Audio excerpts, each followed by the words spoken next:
ಜನರೊಂದಿಗೆ ಜನತಾದಳ ನಿಖಿಲ್ ಕುಮಾರಸ್ವಾಮಿ ನೆಲಮಂಗಲದಲ್ಲಿ.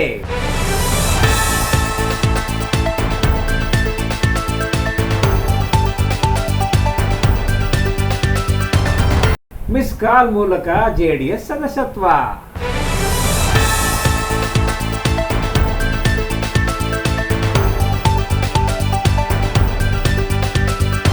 ವೃಷಭಾವತಿ ನದಿ ನೀರು ಬಳಸಲು ನಿರಾಕರಿಸುವ ಹೇಳಿಕೆ.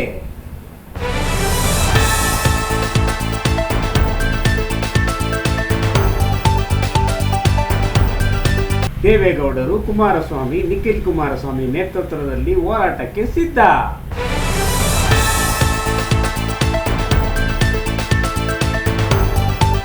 ಇದೀಗ ಕಾರ್ಯಕ್ರಮದಲ್ಲಿ ಉದ್ಘಾಟನೆ ದೀಪವನ್ನ ಬೆಳಗಿಸುವುದರ ಮೂಲಕ ಕಾರ್ಯಕ್ರಮಕ್ಕೆ ಚಾಲನೆಯನ್ನ ನೀಡಬೇಕು ಅಂತ ಹೇಳಿ ಕೇಳ್ಕೊತಾ ಇದ್ದೀನಿ. ದಯವಿಟ್ಟು ನಮ್ಮ ನಿಖಿಲ್ ಅಣ್ಣನವರ ನೇತೃತ್ವದಲ್ಲಿ ಈಗ ಕಾರ್ಯಕ್ರಮಕ್ಕೆ ಚಾಲನೆಯನ್ನ ನೀಡಲಾಗ್ತಾ ಇದೆ. ದಯವಿಟ್ಟು ಎಲ್ಲರೂ ಎದ್ದು ನಿಂತ್ಕೊಳ್ಳಿ.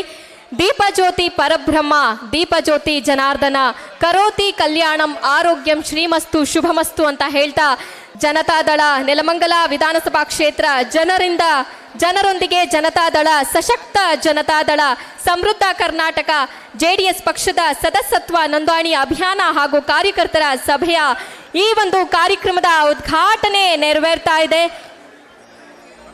ಮೊದಲಿಗೆ KR ವಿಷ್ಣು ಅವರು ದಯವಿಟ್ಟು ವೇದಿಕೆ ಮೇಲೆ ಬಂದು ಟೌನ್ ಅಧ್ಯಕ್ಷರಾಗಿ ನೆಲಮಂಗಲ ಟೌನ್ ಅಧ್ಯಕ್ಷರಾಗಿ ಯುವ ಘಟಕ JDS ಯುವ ಘಟಕದ ನೆಲಮಂಗಲ ಟೌನ್ ಅಧ್ಯಕ್ಷನಾಗಿ KR ವಿಷ್ಣು ಅವರಿಗೆ ಈ ಒಂದು ಪತ್ರವನ್ನ ಕೊಡಬೇಕು ಅಂತ ಹೇಳಿ ಕೇಳ್ಕೊಳ್ತಾ ಇದ್ದೀನಿ.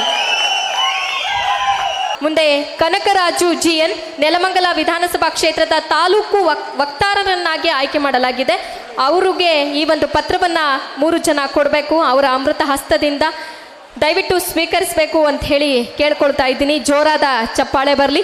ನಿಮಗೂ ಕೂಡ ಕಾರ್ಯಕ್ರಮದ ಪರವಾಗಿ ನಲ್ಮೆಯ ಧನ್ಯವಾದಗಳನ್ನು ತಿಳಿಸ್ತಾ ಇದ್ದೀವಿ. ಮುಂದಿನ ದಿನಗಳಲ್ಲಿ ನಮ್ಮ ಪಕ್ಷ ಜಾತ್ಯತೀತ ಜನತಾದಳದ ಪಕ್ಷವನ್ನು ಕಟ್ಟಿ ಬೆಳೆಸಂಥ ದೇವೇಗೌಡರನ್ನ ಸ್ಮರಿಸ್ತಾ ಅವ್ರಿಗೆ ಹೇಳ್ತಾ ಕುಮಾರಣ್ಣವರ ಆಡಳಿತವನ್ನು ಜನರಿಗೆ ನಾವು ಹೇಳ್ತಾ ಇನ್ನು ಮುಂದೆ ನೇತೃತ್ವ ವಹಿಸೋಕ್ಕೆ ನಿಖಿಲ್ ಕುಮಾರಸ್ವಾಮಿ ಅವರು ಬಂದರೆ ಅವ್ರಿಗೆ ಕೈ ಶಕ್ತಿ ಕೊಡೋದನ್ನ ನಾವೆಲ್ಲ ಮಾಡಬೇಕಾಗುತ್ತೆ. ಈ ಪಕ್ಷ ನೋಡಿ ತಾವೆಲ್ಲ ಬಂದಿದ್ದೀರಿ, ಎಲ್ಲರೂ ಯಾರ್ಯಾರೋ ರಾಷ್ಟ್ರೀಯ ಪಕ್ಷಗಳು ನಮ್ಮ ಬಗ್ಗೆ ಕೇವಲ ಮಾತಾಡಿದ್ರು ನೀವೆಲ್ಲ ಮೂಲ ಬೇರುಗಳು. ಯಾರು ಏನಾದರೂ ಈ ಪಕ್ಷವನ್ನು ಕಾಪಾಡಬೇಕು ಅನ್ನೋ ದೃಷ್ಟಿಯಲ್ಲಿ ತಾವೆಲ್ಲ ಇಷ್ಟು ಸುಮಾರು 2 ಗಂಟೆಗಳ ಕಾಲ ಪಾದಯಾತ್ರೆ ಮಾಡಿ ಆದರೂ ಕುಮಾರಸ್ವಾಮಿಯವರ ಸಂದೇಶವನ್ನು ಕೇಳಬೇಕು ಅಂತ ತಾವೆಲ್ಲ ಕಾತರರಾಗಿದ್ದೀರಿ. ನಾವು ಮುಂದೊಂದು ದಿವಸ ನಿಖಿಲ್ ಕುಮಾರಸ್ವಾಮಿಯವ್ರನ್ನ ಕರ್ಕೊಂಬಂದು ಬೇರೆ ಬೇರೆ ಕಾರ್ಯಕ್ರಮಗಳನ್ನ ಮಾಡೋಣ. ಇವತ್ತು ಸದಸ್ಯತ್ವ ನೋಂದಣಿ ಬಗ್ಗೆ ಅವರು 2 ಮಾತುಗಳನ್ನು ಆಡ್ತಾರೆ. ನಮ್ಮ ವೃಷಭಾವತಿ ನದಿ ಬಗ್ಗೆ ನಮ್ಮ ಕೆಲವು ಸ್ನೇಹಿತರುಗಳು ಇಲ್ಲಿದ್ದಾರೆ. ಹರ್ಷ ಇರ್ಬೋದು, ನಮ್ಮ NDA ಮಿತ್ರರು ಕೆಲವರು ಇದ್ದಾರೆ. ಅವತ್ತು ಬೃಹತ್ತಾದ ಒಂದು ಪ್ರತಿಭಟನೆ ಮಾಡಬೇಕಾಗುತ್ತೆ. ಅವತ್ತು ನಿಖಿಲ್ ಕುಮಾರಸ್ವಾಮಿ ಸಹ ಬರಬೇಕು ಅಂತ ನಾನು ಕೇಳ್ಕೊಳ್ತಾ ಇದ್ದೀನಿ. ವೃಷಭಾವತಿ ನದಿ ಬಗ್ಗೆ, ವೃಷಭಾವತಿ ಅಂದರೆ ನಮ್ಮೂರು ಬೈರ್ಮಂಗ್ಲ. ನೀವು ಪುಣ್ಯಾತ್ಮರು ಯಾವತ್ತಾದರೂ ಏನಾದರೂ ಬಂದಿದ್ರೆ ಅಲ್ಲಿಗೆ ನಿಮ್ಗೆ ಗೊತ್ತಾಯ್ತದೆ ಅಲ್ಲಿ ಹೆಂಗೆ ನಾವು ಕಷ್ಟ. ಬೆಂಗಳೂರಿನಲ್ಲಿ ಏನೇನು ಉಪಯೋಗಿಸ್ತಾರೋ ಎಲ್ಲ ಬರ್ತದೆ ನಮ್ಮ ಕೆರೆಗೆ. ಅರ್ಥ ಆಯ್ತಾ ಏನು ಅಂತ?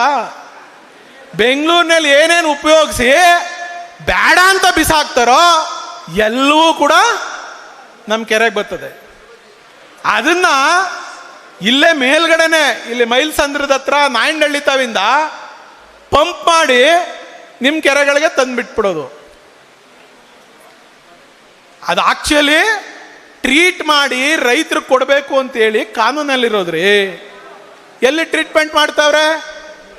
ಪ್ರೈಮರಿ ಟ್ರೀಟ್ಮೆಂಟ್ ಮಾಡಬೇಕು, ಸೆಕೆಂಡರಿ ಟ್ರೀಟ್ಮೆಂಟ್ ಮಾಡಬೇಕು, ಟೆರಿಷರಿ ಟ್ರೀಟ್ಮೆಂಟ್ ಮಾಡಬೇಕು ಅನ್ನೋದು ಕಾನೂನಲ್ಲಿದೆ.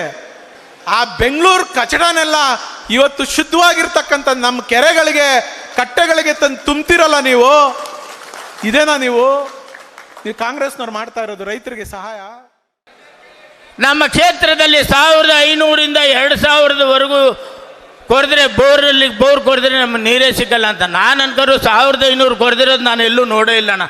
1100 ಅಡಿ ಕೊರೆದಿರೋದು ನೋಡಿದ್ದೀನಿ ನಾನು. 1100 ಅಡಿ. ಅಲ್ಲಿಗೆ ನಮ್ಮ ಕ್ಷೇತ್ರದಲ್ಲಿ ಅವ್ರಿಗೆ ಎಷ್ಟು ಜಾಗೃತಿ ಇದೆ, ಅವ್ರಿಗೆ ಏನು ವಿಷಯ ತಿಳ್ಕೊಂಡಿದ್ದಾರೆ ಅಂತಕ್ಕಂಥದ್ದು ಈ ಇದರಲ್ಲಿ ಗೊತ್ತಾಗುತ್ತೆ. ವಿಧಾನಸೌಧದಲ್ಲಿ ಮಾತಾಡ್ತಾರೆ ಅದನ್ನು. 1500ರಿಂದ 2000 ಅಡಿವರೆಗೂ ನೀರು ಸಿಕ್ಕಲ್ಲ, ಅದಕ್ಕೋಸ್ಕರ ನಾವು ವಾಟರ್ ರೀಚಾರ್ಜ್ ಮಾಡೋದಕ್ಕೋಸ್ಕರ ಋಷಭಾವತಿ ನೀರನ್ನು ನಾವಿಲ್ಲಿ ತರ್ತಾ ಇದ್ದೀವಿ ಅಂತಕ್ಕಂಥ ಮಾತನ್ನು ಅವರು ಹೇಳ್ತಾ ಇದ್ದಾರೆ. ಯಾವುದೇ ಕಾರಣಕ್ಕೂ ಕೂಡ KC ವ್ಯಾಲಿ ಇರ್ಬೋದು, HN ವ್ಯಾಲಿ ಇರ್ಬೋದು, ಅವರು ಅನುಭವಿಸ್ತಕ್ಕಂಥ ಕಷ್ಟಗಳನ್ನು ಹೇಳಿದ್ದಾರೆ. ಈಗಾಗಲೇ ನಮ್ಮ ಹರ್ಷ ಅವರು ಆಂಜನೇಯ ರೆಡ್ಡಿ ಅವ್ರನ್ನ ಕರ್ಕೊಂಬಂದು ನಮ್ಮ ಈ ಕೃಷ್ಣಣ್ಣನವರ ಜೊತೆಯಲ್ಲಿ ಪ್ರತಿಯೊಬ್ಬರು ಕೂಡ ಅವರ ಬಗ್ಗೆ ಅದು ತಿಳುವಳಿಕೆ ಹೇಳ್ತಕ್ಕಂಥ ಕೆಲಸವನ್ನು ಈಗಾಗಲೇ ಕೂಡ ನಾವು ಮಾಡ್ತಾ ಇದ್ದೇವೆ.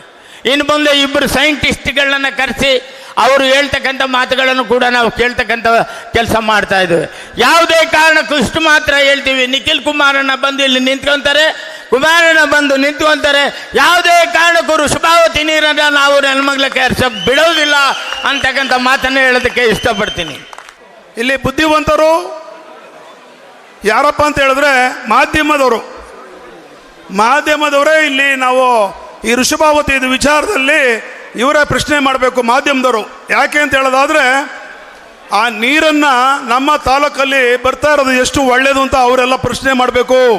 ಯಾಕೆ ಅಂತ ಹೇಳೋದಾದ್ರೆ ಆ ನೀರನ್ನು ದನ ಕರ ಕುಡಿಯಂಗಿಲ್ವಂತೆ, ಅದು ನೀರು ಏನು ರೀಚಾರ್ಜ್ ಮಾಡೋಕ್ಕೋಸ್ಕರ ತರ್ತಾರಂತ ಇದ್ರನ್ನ. ಇದು ಬೇಕಾ ನಮಗೆ ನಮ್ಮ ತಾಲೂಕಿಗೆ? ನಾವು ಕಾಯಕತ್ತದ ದನ ಕರನ್ನ ಕಾಯಕತ್ತದ ನಾವು ಯಾವುದೇ ಕಾರಣಕ್ಕೂ ದನ ಕರ ಕಾಯಕ್ಕಾಗಲ್ಲ. ಪ್ರಾಣಿಗಳು, ಹಕ್ಕಿ ಪಕ್ಷಿಗಳು ಎಲ್ಲ ಕುಡಿತವೆ.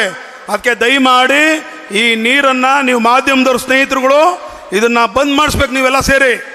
ಯಾಕೆ ಅಂತ ಹೇಳೋದಾದ್ರೆ ಆ ನೀರಿಂದ ಭಾರಿ ಮಾರಕ ಕಾಯಿಲೆಗಳೆಲ್ಲ ಬರ್ತವೆ. ದಯಮಾಡಿ ಅದನ್ನು ನಿಲ್ಲಿಸಿ ಅಂತ ಹೇಳಕ್ಕೆ ಇಷ್ಟಪಡ್ತೀನಿ.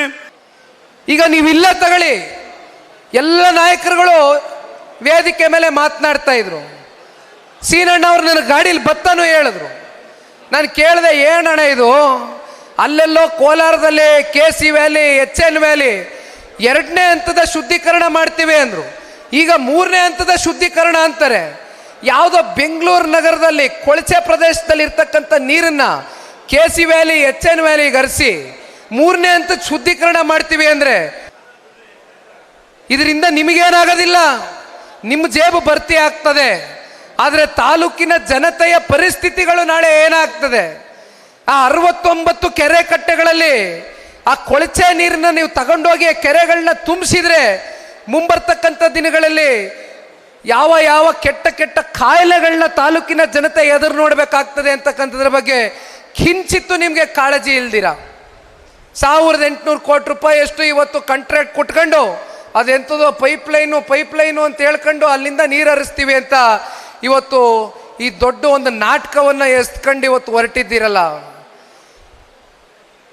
ಶಾಸಕರಾಗಿದ್ದೀರಿ, ಅವಕಾಶ ಸಿಕ್ಕದೆ ಬಳಕೆ ಮಾಡ್ಕೊಳ್ಳಿ, ಬೇಡ ಅಂತ ಹೇಳಿದವ್ರು ಯಾರು?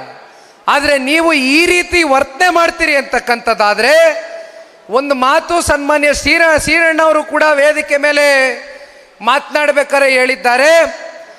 ಏನು ನೀವು ವೃಷಭಾವತಿ ನದಿ ಮೂಲದಿಂದ ನೀವು ಈ ಕೊಳಚೆ ನೀರನ್ನು ಇವತ್ತು ಇಲ್ಲಿ ಹರಿಸಬೇಕು ಕೆರೆ ಕಟ್ಟೆಗಳಿಗೆ ಅಂತಕ್ಕಂಥ ತೀರ್ಮಾನವನ್ನು ಮಾಡಿದ್ದೀರಿ. ಸನ್ಮಾನ್ಯ ದೇವೇಗೌಡರು, ಸನ್ಮಾನ್ಯ ಕುಮಾರಣ್ಣವರು ನಮ್ಮೆಲ್ಲರ ನೇತೃತ್ವದಲ್ಲಿ ಮುಂಬರ್ತಕ್ಕಂಥ ದಿನಗಳಲ್ಲಿ ಇವೆಲ್ಲವನ್ನ ತಡೆಗಟ್ಟತಕ್ಕಂಥದಕ್ಕೆ ಹೋರಾಟವನ್ನು ಕೈಗೆತ್ತಿಕೊಳ್ತಕ್ಕಂಥ ದಿನ ಬಹಳ ದೂರ ಇಲ್ಲ. ಯಾವ ಕಾರಣಕ್ಕೂ ಕೂಡ ಜನತಾದಳ ಪಕ್ಷದ ಕಾರ್ಯಕರ್ತರಾಗಲಿ, ಸೀನಣ್ಣವರಾಗಲಿ, ಮುಖಂಡರುಗಳಾಗಲಿ ಕೈ ಕಟ್ಟಿ ಕೂತ್ಕೊಳ್ತಕ್ಕಂಥ ಪ್ರಶ್ನೆ ಇಲ್ಲ.